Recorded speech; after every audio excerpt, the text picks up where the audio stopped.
E-bikes are heavy, aren't they? What if you could take your favorite bike, turn it into an e-bike that weighs a whole lot less and for a lot less money? Well, the folks at Livall have just that solution. Well, here it is. It's called the PikaBoost 2. And the people at Livall were nice enough to send me a unit to try out. They're sponsoring this video, but they don't know what I'm going to say. So let's go inside and install this on my Jamis gravel bike. So check this thing out. It's pretty incredible. It's got a friction drive wheel on the back, and you can put it on any bike, any size tire, and it will fit nicely in here. And up here is a stoplight. When we hit the brakes, we'll see how that works. And underneath this waterproof tab is a Type-C charging port that not only can you charge the unit, but if you're out on the road and you need to charge your phone, it doubles as a charging port. Over here is the on-off switch. It has a built-in stoplight with a left and right turning signal, if you can believe that. We're going to see how that works when we take this bike for a ride. On the other side of the unit, there's an access door here that houses the battery. So you can take the battery out to charge the unit, or you can charge it with the battery still in. Here is the mounting point. Let's get busy and put this thing on the bike so we can take it for a ride. So first I want to make sure it lines up properly with the rear tire, and it does. And then clamp it in place. And then using the included wrench, you tighten them up.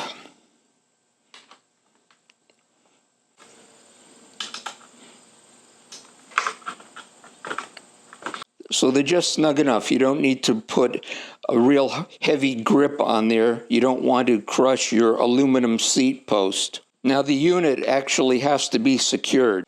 You can't see it from here, but there's a bolt on the other side that you need to tighten to make sure that this comes into firm contact with the tire. So I'm just going to put a little bit of pressure on here, not much, and then tighten it up. So if I lift the back wheel up, does it spin freely? It certainly does. There's good contact. It's got a good grip there. It's good to go. There's also a mud guard that's included in this unit. Now, before the final install, let's turn back time and see how this unit was packaged. Well, this whole thing was wrapped in bubble wrap, and it's quite a nice box. So inside the box, it had this protection for the top of it. So here's the unit really packaged tightly so that no damage could come to it. The remote control was packed here. The mud guard was packed inside here also. And then the clamp to clamp this unit onto the bike, and also the charge cord was right here. So nice package, nothing's going to happen to it in shipping. Now we need to turn this unit on and calibrate it. So the first thing you would do to calibrate this unit is you would go to the App Store and make sure you've downloaded the Livall riding app. Once you've downloaded it, you can turn the unit on. You'll know it's on by the blinking light. Then you'd click on the app. Down at the bottom where it says devices, you would click on that. And here are different devices that Livall manufactures, and you would pick the PikaBoost at the bottom. Once you're at the app, you would go up to the far right corner and click there. And from there, you would make sure you have the proper region, which in my case is United States of America. And if there's a firmware update available, you would click here. And if there was a new version, then you would update your firmware. Now, once you have done that, you'd go back to the PikaBoost homepage, and where it says Installation Calibration, you would press on that. And here you get a message that says Install. So you're going to calibrate the unit. And before you do that, you have to make sure that your bike is standing upright and in the vertical position.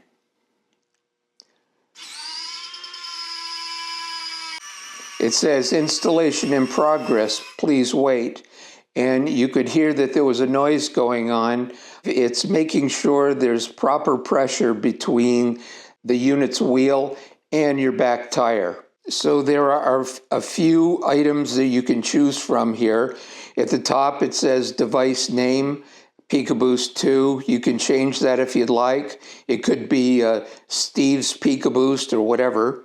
Riding mode. If you click on riding mode, it will give you the 3 available modes. You can see right here it's in standby. That means there's no power going to the back wheel.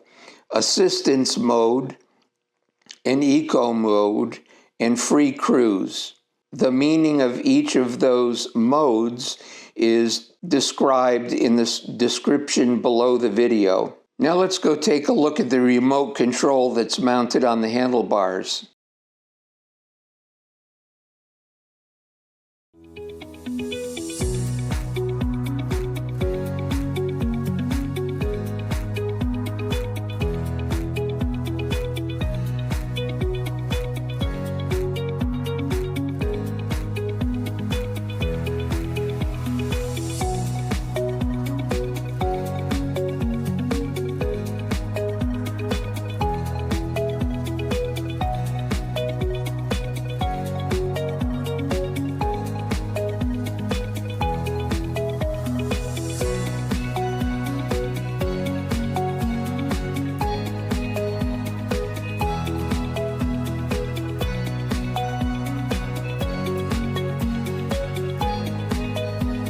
So I wanted to include that video that you just saw on the installation of the remote. Livall did a very good job on that. I know it wasn't on my bike, but I believe the video was very easy to understand. So now I'm out riding the bike, and I just came up a 2% grade.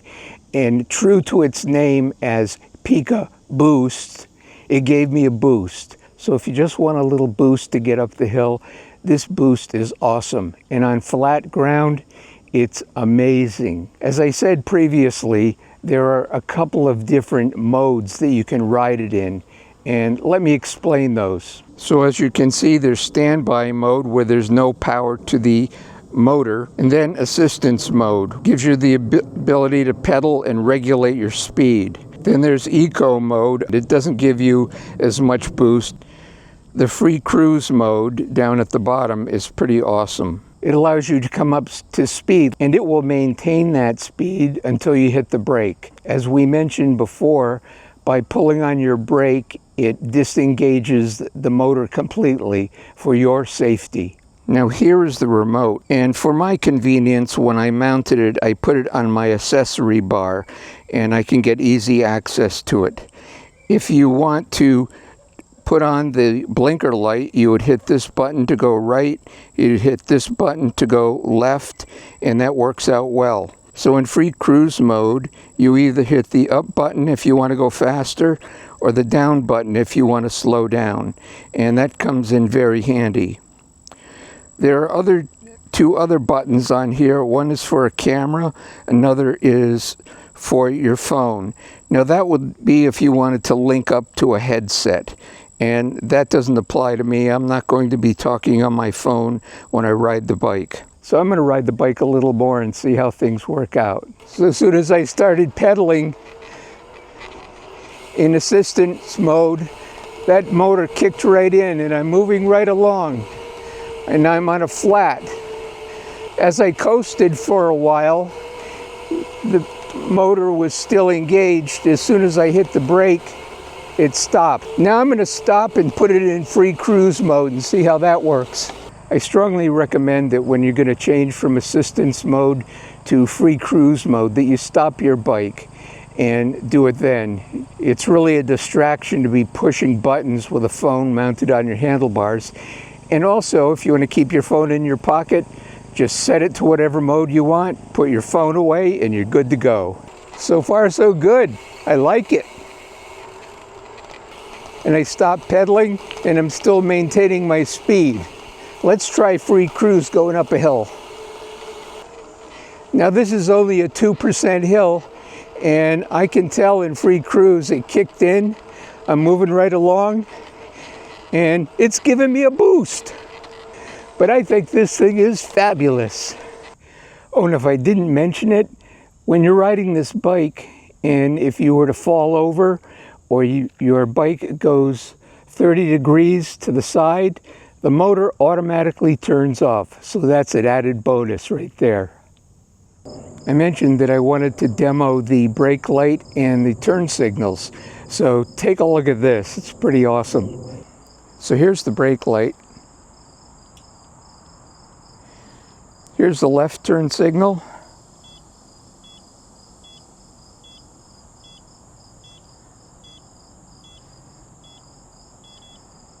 Here's the right turn signal.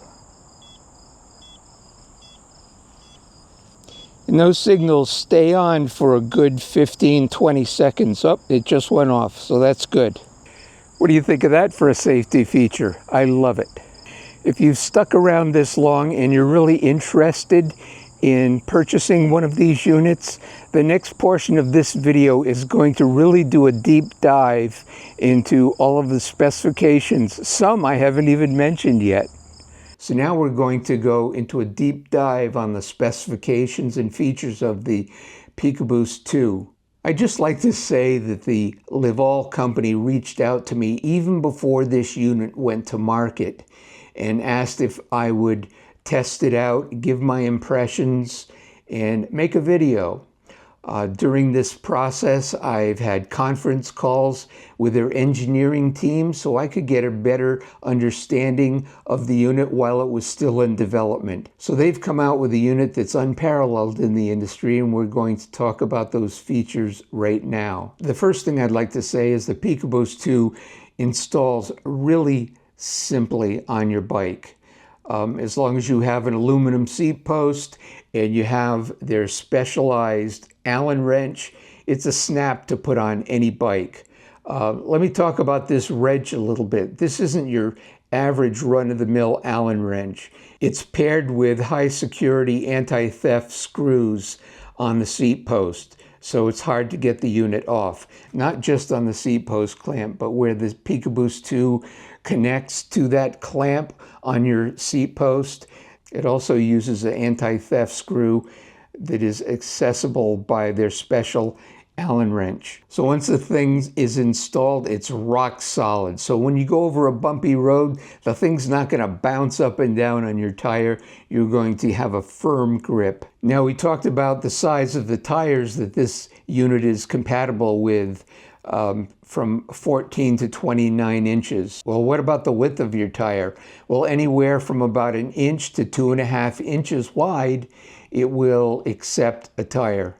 And that equates to about 25 to 65 millimeter width tires. Let's talk about this motor a little bit. It has 500 watts of peak power, and the motor reaches speeds up to 2,300 RPM. And that can get you moving up to 20 miles an hour or 32 kilometers per hour. So that should make riding up hills a lot easier. So now let's get technical here. Livall has developed automatic adaptive rate technology, which is able to give feedback to the system showing how hard you pedal, your speed, and the steepness of the terrain. They tell me their technology is not only sensitive, but very accurate. Even more accurate than a torque sensor-based system. So let's cut to the chase. What does that do for you when you're riding your bike? Over time, it accumulates your riding data, and the system becomes increasingly responsive. So what it does is it has a learning mode. So what is the riding range on the PikaBoost 2? When you're using the assistance mode, it will give you up to 43 miles or 70 kilometers. Now that incredible mileage depends on how hard you're pedaling. If you're using it in assistance mode at 50%, meaning that you're going to coast a little bit, you're going to let up on your pedaling a little bit, which is what I found I was doing yesterday when I took my ride, it'll give you that 43 miles. And the battery is 185 amp hour.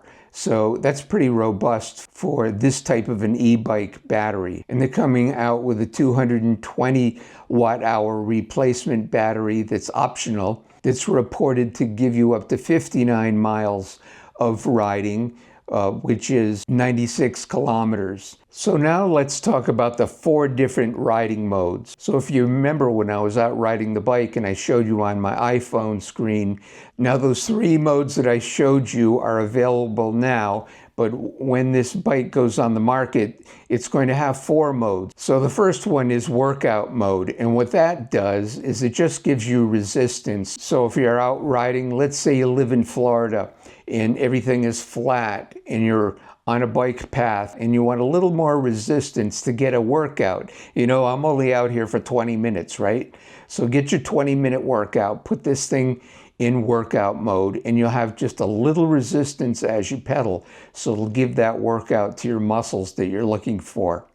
And you could also do the same if you put it on a trainer inside. The next mode is power assist, or as it says on the app, assistance mode. And this gives what they call intelligent power assistant, making both uphill and riding on a flat a lot easier. And I really experienced that yesterday. The next mode is called cruise mode. What does that do for you? When you engage cruise mode and you pedal, let's say you want to get up to 15 miles an hour, so go right ahead and pedal up to 15 miles an hour, and then you can coast if you want, and it'll maintain 15 miles an hour. Let me show you that on a quick video that I took out in my workshop. So I've got the bike up on the test stand. I'm going to engage free cruise, and just consider I've already pedaled up to the speed that I want, and I'm going to show you just how fast it goes, how it maintains its speed, and what happens when you apply the brake. And check it out, I'm not pedaling.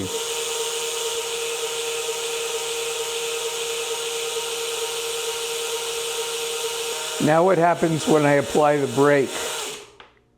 And just like that, the wheel stops. So if you're going pretty fast and you want to stop, you apply the brake, it cuts the power, and you can stop just as soon as possible.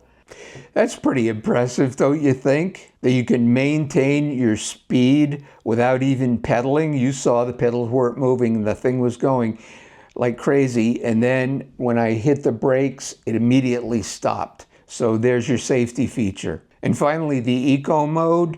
So in the eco mode, it primarily gives you power when you're going uphill, and therefore it's going to conserve your battery a little more. Now let's talk about something that really impressed the heck out of me. It's called the regenerative braking system. So picture you're riding along up a hill, you get to the top, and then you have a long descent, and you have to hit the brake first to kick in the regenerative mode. And then if you go down that hill about 15 miles an hour, it's actually going to put 100 watts back into your battery, thereby recharging it as you move along. So here's another quick video showing that concept.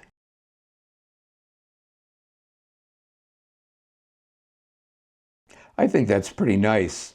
And the algorithm in this unit also has what they call slip protection. If for some reason the PikaBoost 2 starts slipping on your back tire, if the road's extremely wet, if there's an unsafe condition, the motor cuts out too. And you can go back and hit standby mode, and the wheel of the PikaBoost 2 will actually raise up off the tire so that you can ride safely without using the mechanical assistance. Another feature we showed during my ride was the brake light in the back and the turn signals. So actually the PikaBoost 2 unit can be linked up to the helmet that Livall provides, that in itself shows a brake light and turn signals. So these two can be synced together, the PikaBoost 2 and the Livall helmet. That's a pretty cool feature. So now let's talk about the battery of the PikaBoost 2. I've been using it to keep my camera charged up during this filming of this. Let me unhook it. So here's the battery. I'll take the cord out. You know, that's a really nice feature.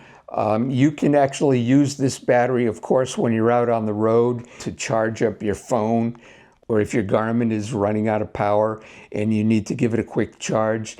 Or if you take the PikaBoost 2 on your bike for a short bike packing trip and you're camping at night, you can take this thing into your tent and use it as a battery pack. Charge up any of your devices that you need to. Something I found very interesting about this battery is it's rated at 158 watt hours, which means that it's safe to take on airplanes. That's within their guidelines.